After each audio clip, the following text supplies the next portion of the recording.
Hello everyone, welcome back to my channel. Good morning সবাই, কেমন আছো? আশা করি যে যেখান থেকে দেখছো দেশে এবং দেশের বাইরে আমার সব প্রিয় বন্ধুরা, দাদাভাই, দিদিভাই, আপুরা সবাই সুস্থ আছো, ভালো আছো। তো তোমাদের ভালোবাসায় কিন্তু আমিও আমার পরিবার নিয়ে ভালো আছি। তো এদিকে সকালবেলা বর এখন টাইমে কাজে যায়, বুড়ে কাজে যায় না। তো সেই জন্য সকালবেলা উঠে রান্না করছি। তো মাছ ছিল 4 পিস রাখা, 2টো মাথা, একটা লেজের টুকরো, একটা মাঝখানের পিস। তো সেগুলোকে একটু আবার খালি করে নিচ্ছি, কারণ এখন কিছু সবজি নেই। বর যেদিকে কাজে যায় সেদিকে মানে বাজারটা অনেকটা দূর হয়ে যায়, তো যেতে পারছে না। তো আলু দিয়ে খেতে ভালো লাগে না, সেই জন্য বর বলছে এভাবে মানে পেঁয়াজ দিয়ে করে নাও। তো সেই জন্য দেখো পেঁয়াজটা কুচি করে মানে কেটে না দিয়ে আমি একদম পেস্টে দিয়ে দিয়েছি। শুধু লঙ্কাটা তো পেস্ট হয় না, শুধু লঙ্কা জিরেটা পেস্ট হয় না, জিরে তো গোটা দিই। তো সেই জন্য পেঁয়াজটাও একসাথে দিয়ে তো জিরেটার সাথে দিয়ে পেস্ট করে নিয়েছি। আর এইভাবে তরকারিটা খেতে কিন্তু বেশ ভালোই লাগে। আর আমার কাছে এরকম এখন যেরকম আছে অবস্থা, মানে শুকনো শুকনো সেরকম যদি হয় না আমার বেশ ভালো লাগে, কিন্তু বরের ঝুল লাগে। তো সেই জন্য মশলা কৌটোটা মানে বাটিটা ধুয়ে জল রাখলাম। তো এই জলটা দেখো দিয়ে দিয়েছি, বেশ ভালো করে ফুটে গেলে তো এভাবে পেঁয়াজটা দিলে একটু তরকারিটা ঝুলটা একটু ঘন ঘন হয়, না হলে কেটে পেঁয়াজ দিলে না একদম মানে পাতলা পাতলা ঝুল হয়, খেতে ভালো লাগে না। তো বরের অনেকটাই ঝুল লাগে খেতে, বলবে মাছের যদি পেঁয়াজি করো না তাহলে ঝুল দেবে বেশি করে। তো সেই জন্য পেঁয়াজটা পেস্ট করে দিয়ে 2 দিন ধরে রান্না করছি। তো খেতে বেশ ভালোই লাগছে এরকম করে।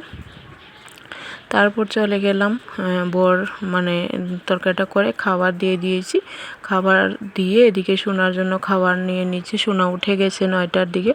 তো সোনার জন্য একটু দুধ আর বিস্কিট নিয়ে নিচ্ছি। ওটসটা শেষ হয়ে গেছে, এখন বিস্কিটই খাইয়ে দিচ্ছি। তারপর খিচুড়ি করলে খিচুড়ি খাওয়াবো 11টার দিকে, আর না হলে একটু ভাতই খাওয়াবো। ভাবছি ভাতই খাওয়াবো, কারণ মাছ আছে, তো মাছ হলেও ভাত খেতে পারে, মাছ দিয়ে একটু আলু টালু দিলে খেতে পারে।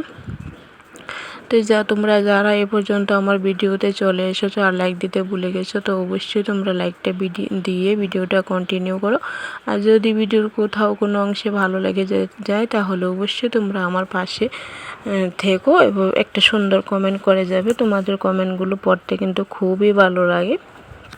নতুন বন্ধু এসে থাকলে অবশ্যই চ্যানেলটাকে সাবস্ক্রাইব করে পাশে থেকো। আর তোমাদের পরিবারে অবশ্যই আমি সময় মতো চলে যাব। তারপর বসলাম মিক্সিটাকে নিয়ে। মিক্সিটাকে অনেক দিন থেকে ভাবছি পরিষ্কার করব। আসলে এটা রান্নাঘরে থাকে, তো রান্নাঘরে থাকলে কিন্তু যে জিনিসটাই থাকে না, কৌটো কাটো সব কিছু কিন্তু একটু তেল তেলে ভাব হয়ে যায়। তো একটু সার্ফ দিয়ে মুছে নেব। তো ভাবছিলাম কলগেট দিয়ে লেবু দিয়ে পরিষ্কার করব। তো গিয়ে দেখি কলগেটটাও সেরকম বেশি নেই, একটু তো বেশি লাগবে, সেই জন্য আর কলগেটটা দিলাম না। অবশ্যই মাঝে মাঝে পরিষ্কার করে নিই। আর ডাকনা থাকে, অনেক সময় ডাকনা দিতে ভুলে যাই, যে পেস্ট করে তারপর আর ডাকনাটা দিই না, সেই জন্য একটু তেল চিটচিটে হয়ে যায়। আর আমি কি মিক্সি পরিষ্কার করব, দেখতে পাচ্ছ মিক্সিকে টেনে কি করছে মেয়ে তারটাকে নিয়ে। তো দেখো আমি একটু সুতি ন্যাকড়া ভিজিয়ে ভালো করে চিপে জলটা মানে একদম শুকানোর মতো হয়ে গেছে, তারপরে একটু সার্ফ লাগিয়ে মেজে পরিষ্কার করে নিচ্ছি।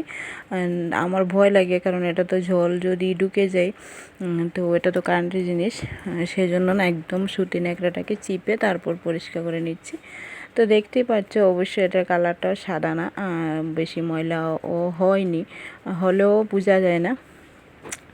হয়নি বলতে মানে অনেকটা সময় আছে না, শোনার জন্য আমি খিচুড়ি বা ভাত অনেক সময় পেস্ট করতে যাই, তো ওটা যদি মানে মিক্সি বাটিটা যদি ভরে যায় না তাহলে একটু পড়ে যায়, ছিটে ধরে রাখা যায় না, তো ওইটার ছিটে গুটোই পড়ে যায়।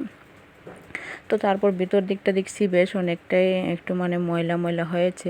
তো ভিতর দিকটাকে আমি এভাবে পরিষ্কার করতে পারছিলাম না, সেই জন্য একটু ব্রাশ দিয়ে ব্রাশের মধ্যে পরে একটা কাপড় পেঁচিয়ে তারপর পরিষ্কার করেছি। এই যে তারপর দেখছিলাম এটা দিয়েও হয়নি, তারপর একটা কাঁটা চামচ দিয়ে মধ্যে কাপড়টা পেঁচিয়ে তারপর কিন্তু পরিষ্কার করেছি।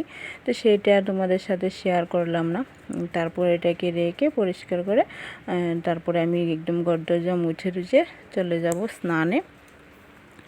আর মেয়ে তো খুব দুষ্টামি করছিল, তো তারটাকেও কিন্তু আমি মুছে নিয়েছি পরিষ্কার করে।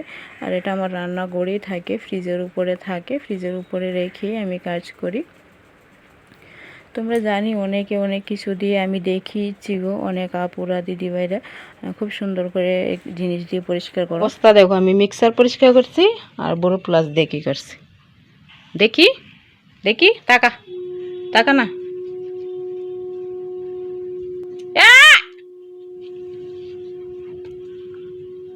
দেখছো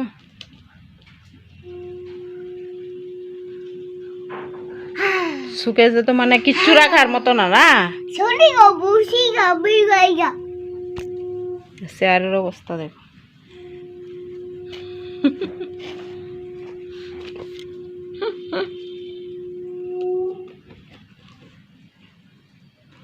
সাজো সাজো, সুন্দর হইবা তুমি, সাজো। লিপস্টিক যে দিনে কয়বার লাগা? 4-5 বার।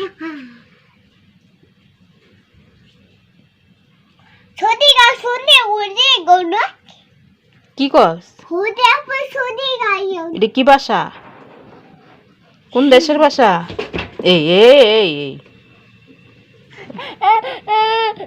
তারপর চলে গেলাম একদম রাতের দিকে। আজকে বড় ফোন করে বলেছে 7টার দিকে যে আসতে একটু দেরি হবে, একটু সময় লাগবে, প্রায় 9টা বাজে যাবে, 9টা 9:30।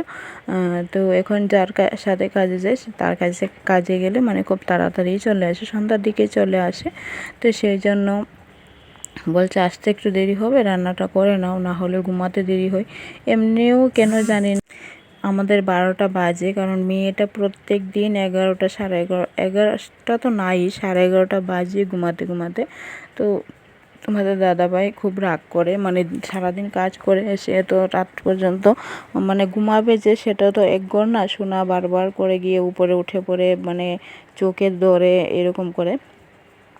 তো সেই জন্য একটু রান্নাটা তাড়াতাড়ি করে যদি লাইট বন্ধ করে শুয়ে পড়ি, খাওয়া দাওয়া করে 10টার দিকে কিছুক্ষণ থেকে তারপর ঘুমিয়ে যাবে, সেই জন্য একটু তাড়া করি। তাও কিন্তু ঘুমানোর মতো না।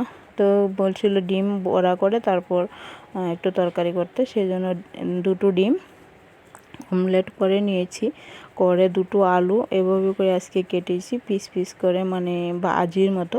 তো হালকা ভেজে সেই মশলা একসাথে পেস্ট করে জিরে, পেঁয়াজ, কাঁচা লঙ্কা, আদা দিয়ে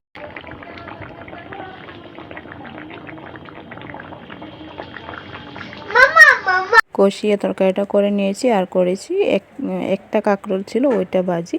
তো এই ছিল আমার আজকের ভিডিও। তোমাদের কেমন লাগলো অবশ্যই আশা করি কমেন্ট করে জানাবে। তো এখানে আমি আজকে তোমাদের কাছ থেকে বিদায় নিয়ে নিচ্ছি। সবাই সুস্থ থেকো, ভালো থেকো, নিজের এবং পরিবারের সবার খেয়াল রেখো। তো এদিকে আজকের মতো বিদায় নিয়ে নিচ্ছি। তো এদিকে আবার বর নিয়ে এসেছিলো 9:30 দিকে বানানি, তো সেটা আমি আবার খাচ্ছিলাম। বর খায় না, সোনাকে বুট দিচ্ছি। তো এইখানে আজকে টাটা।